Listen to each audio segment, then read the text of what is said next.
Good morning student. हमारा जो है आज का जो टॉपिक है स्ट्रक्चर ऑफ एम्ब्रियो की संरचना, या इसी को क्या बोलते हैं, फीमेल गैमेटोफाइट। तो अगर फीमेल गैमेटोफाइट आ रहा है लिखने को या स्ट्रक्चर ऑफ एम्ब्रियो तो दोनों का आंसर यही होगा। ठीक है, आइए चलते हैं। तो हमारा आज का टॉपिक फिर एक बार सुन लीजिए, क्या है, एम्ब्रियो की संरचना। तो एम्ब्रियो जो है, इसके पहले वाले वीडियो में हमने बताया था कि एम्ब्रियो बनता कैसे है। तो किस प्रोसेस द्वारा बनता है? एम्ब्रियो मेगा गैमेटोजेनेसिस प्रोसेस द्वारा बनता है। ठीक है, आगे चलिए। देखिए, कह रहा है कि जो एम्ब्रियो जो होता है, एम्ब्रियो की संरचना, तो आप अगर एम्ब्रियो आ रहा है तो आप बस सिंपल सा यही आपको ये वाला फिगर जो है याद रखना है। तो इसमें कौन कौन सा होता है पार्ट्स हमने आपको बतलाया था। तो देखिए, ऊपर जो होता है ये क्या होता है, चेलेजल एंड होता है। क्या होता है? Chalazal and. ठीक। और नीचे क्या होता है? Antipodal end. तो ये जो होता है ये क्या होता है आपका, यहाँ सिनर्जिड की कोशिकाएं होती हैं। क्या होती है? सिनर्जिड और एक होता है। और ये क्या होता है? एंटीपोडल सेल होता है। और बीच में क्या होता है आपका? पोलर न्यूक्लियाई होता है। ठीक है, तो आइए देख लेते हैं क्या है ये कह रहा है कि जो एम्ब्रियो जो होता है ये क्या होता है आपका? बहुकोशिकी। एक तो कह रहा है कि अंडाकार, ओवल शेप्ड, और क्या होता है? बहुकोशिकी, मतलब एक से अधिक कोशिकाओं से मिलकर के बना होता है। और ये कह रहा है कि जो ये क्या होता है, ये न्यूक्लियस में धंसा होता है। क्या होता है? न्यूक्लियस में धंसा होता है। जो एम्ब्रियो होता है ना, ये आपका जो पैरेन्काइमस टिश्यू का बना हुआ संरचना होता है, क्या होता है? इसी को ये कह रहा है क्या? न्यूक्लियस में ढका होता है। तो जो आपने ओव्यूल की ऐसी जो संरचना बनाई होगी, तो इसमें आप लोगों ने जो देखा होगा ये सब सारी जो संरचनाएं हैं ये क्या है आपका? न्यूक्लियस है। क्या है ये? न्यूक्लियस है। और इसी बीच में क्या है? ये आपका एम्ब्रियो है।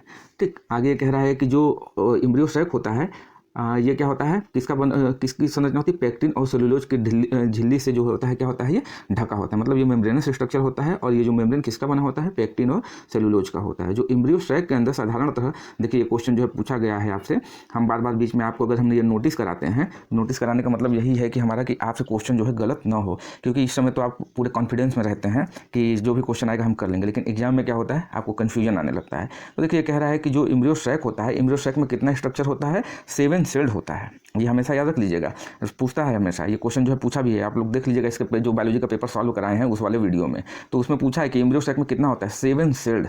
कितना होता है? 7 सेल्ड। और क्या होता है? 8 न्यूक्लिएट की संरचना होती है। 8 क्या होता है? न्यूक्लिएट होता है। मतलब 7 कोशिका होती है और 8 केंद्रक होता है। ठीक है, ये आपको हमेशा याद रख लेना है कि एम्ब्रियो में अगर 1 नंबर का क्वेश्चन जो है, जैसे इस बार ऑब्जेक्टिव में पूछा गया है कि एम्ब्रियो में कितने न्यूक्लियस और कितनी कोशिकाएं होती हैं, तो 7 कोशिकाएं और 8 न्यूक्लिएट की संरचना होती है। अब देखिए, ये जो कह रहा है कि जो एम्ब्रियो होता है, एम्ब्रियो क्या होता है, इसमें 3 जो होते हैं भाग होते हैं। कौन कौन से?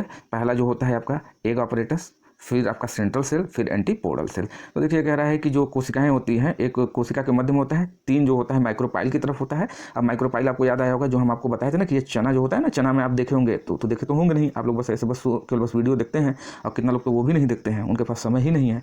तो ये क्या है, उसके बाद ये आपका चना है। चना में ये क्या होता है, ये जो पोर होता है ना, तो इसी को हम क्या बोलते हैं? माइक्रोपाइल। अब ओव्यूल में क्या होता है? माइक्रोपाइल कहाँ होता है?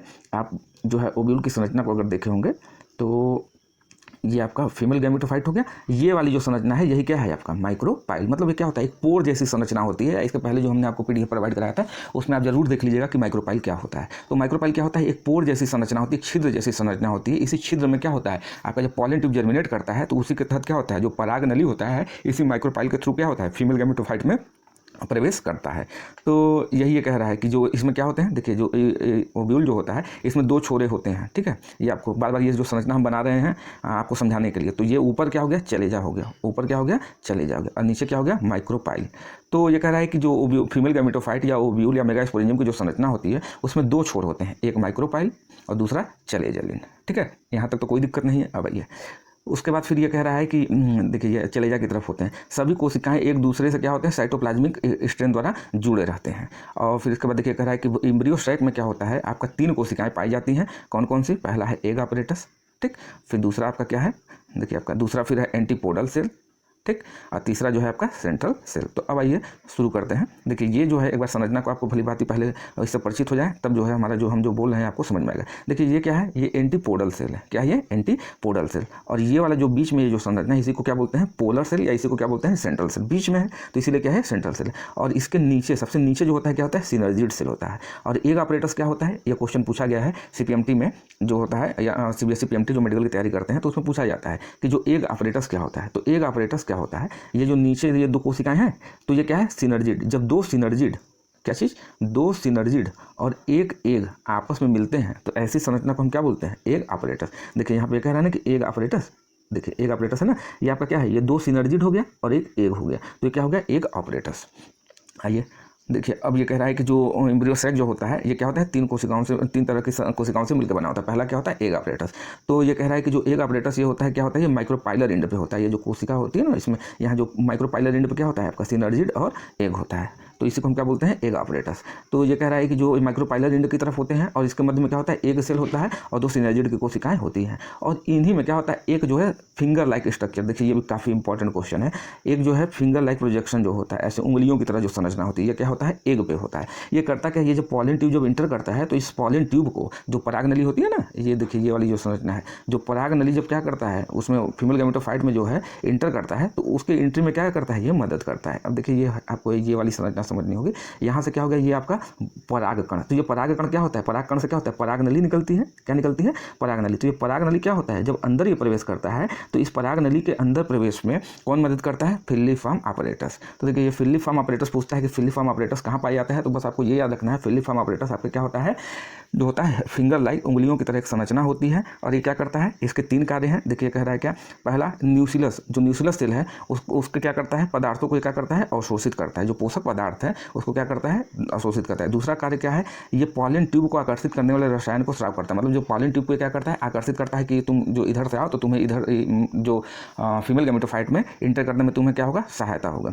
और फिर जो इसकी दीवार क्या होता है, मोटी होती है और एक तरफ क्या होती है, पतली होती है, ठीक है। तो ये क्या है, और ये किसका, ये हमेशा क्या होता है आपका चलेजल एंड पे अनुपस्थित हो सकता है, तथा ये क्या होता है, साइटोप्लाज्मिक स्ट्रेंथ क्या होता है का बना होता है। तो जो साइटोप्लाज्मिक स्ट्रेंथ होता है क्या, सारी जो कोशिकाएं होती हैं उनके जीवद्रव्य जो होते हैं ये क्या होते हैं, एक दूसरे से क्या होते हैं, अटैच होते हैं। तो इसी को हम क्या बोलते हैं, साइटोप्लाज्मिक जो होता है स्ट्रेंथ बोलते हैं। तो आपको फिलिफॉर्म apparatus का ओनली दो काम याद रखना है, एक ये क्या करता है, पॉलन ट्यूब के एंट्री में जो होता है सहायक होता है, और दूसरा जो है क्या करता है, पॉलन ट्यूब को अटैक करता है ताकि ये आसानी से जो है उसमें फीमेल गैमेटोफाइट जो होता है, ये बीच वाली जो संरचना है इसमें क्या कर ले, प्रवेश कर जाए। देखिए इसको जो है आपको ऐसे भी समझाया जा सकता है। अब ये जो ओव्यूल वाली संरचना है ना, ऐसे ही। तो आइए फिर अगला जो है एंटीपोडल सेल। देखिए एंटीपोडल सेल क्या होता है, तो जो एंटीपोडल सेल होता है, एंटीपोडल सेल क्या होता है, यही आपका जो ये वाला सिरा क्या है, चलेजा है, क्या है ये, चलेजा। चलेजा की तरफ जो स्थित होता है इसी को हम क्या बोलते हैं, आपका एंटीपोडल सेल। अब एंटीपोडल सेल के बारे में पढ़ लीजिए भाई, क्या है एंटीपोडल सेल, क्या होता है, ये लिपिड प्रोटीन और उसका जो होता है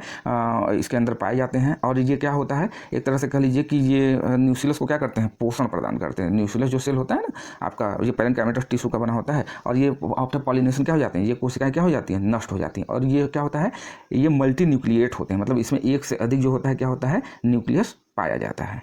अब आइए आपका सेंट्रल सेल, जो सेंट्रल सेल होता है जो बीच में आपके पाया जाता है, तो उसी को हम क्या बोलते हैं, सेंट्रल सेल। ये सेंट्रल सेल क्या होता है, आपका बीच में पाया जाता है। तो इसी में क्या होता है, आपका पोलर न्यूक्लियाई होता है। तो कितना पोलर न्यूक्लियाई होता है, दो पोलर न्यूक्लियाई होता है। तो यही पूरी आपकी जो संरचना है क्या है, ये आपका एंडोस्पर्म की संरचना है। अब देखिए इसमें कह रहा है कि जो एंडोस्पर्म में जो आपका एम्ब्रियो सैक में क्या होता है, आपका कितना सेल होता है, कितना न्यूक्लिएट होता है, 8 न्यूक्लिएट होता है, और क्या होता है, 7 सेल्ड होते हैं। तो ये जो है आपको जो है याद रखना है। और उसके बाद आपको जो इसके बाद जो है एंडोस्पर्म की संरचना, इसके बाद जो है हम आपको पॉलिनेशन पढ़ाएंगे, और पॉलिनेशन के बाद जो है आपको एंडोस्पर्म भ्रूणपोष की संरचना बतलाएंगे। तो आपको ये वीडियो कैसा लगा है, आप जो है लाइक करिए, अगर अच्छा लगा है तो कमेंट भी करिए, और नहीं अच्छा लगा है तो कोई भी उस तरह की कोई ज़रूरत नहीं है औपचारिकता करने की। आइए अब कल का हम जो है क्वेश्चन जो है हमने जो कहा था कि जो है कि 100 सीड बनने के लिए कितना जो है मियासिस की ज़रूरत पड़ती है। तो हमें 100 सीड बनाना है, क्या करना है, 100 सीड बनाना है। तो 100 सीड बनने के लिए देखिए आपको क्या है, 100 मेल गैमेट की जरूरत, 100 सीड। सीड मतलब क्या हो गया, अब इसको आप सिंपल समझ लीजिए कि हम लोग क्या है, अपने माता पिता के क्या है, सीड है। तो जैसे अब एक बच्चा बनने में क्या है, एक मेल गैमेट और एक फीमेल गैमेट की जरूरत पड़ती है। तो उसी तरह एक सीड बनने के लिए क्या है, आपका एक मेल गैमेट की जरूरत पड़ेगी और एक फीमेल गैमेट की जरूरत पड़ेगी। ठीक है, इसको ध्यान से देखिए, एक मेल गैमेट की जरूरत पड़ेगी और एक फीमेल गैमेट की जरूरत पड़ेगी। तो एक मेल गैमेट एक जो मियोसिस होता है, मियोसिस द्वारा क्या होता है, 4 मेल गैमेट बनते हैं। कितना बनते हैं, 4। एक मियोसिस डिवीजन द्वारा 4 मेल गैमेट बनते हैं। और एक फीमेल गैमेट में क्या होता है, एक मियोसिस द्वारा केवल एक ही फीमेल गैमेट बनता है। तो जाहिर सी बात है, पहले हम फीमेल गैमेट को देख लेते हैं।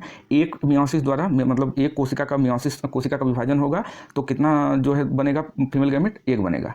तो 100 बनने के लिए तो 100 मियोसिस डिवीजन की जरूरत पड़ेगी।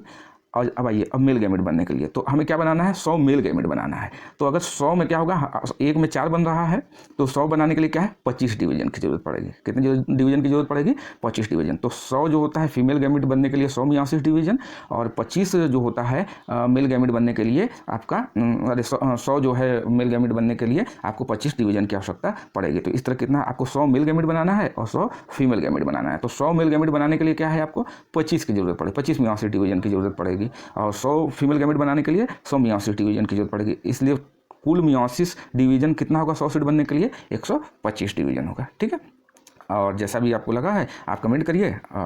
उसके बाद जो है अगर वीडियो अच्छा लग रहा है तो शेयर करिए, सब्सक्राइब करिए और अधिक से अधिक ग्रुपों में भेजिए। ठीक, धन्यवाद।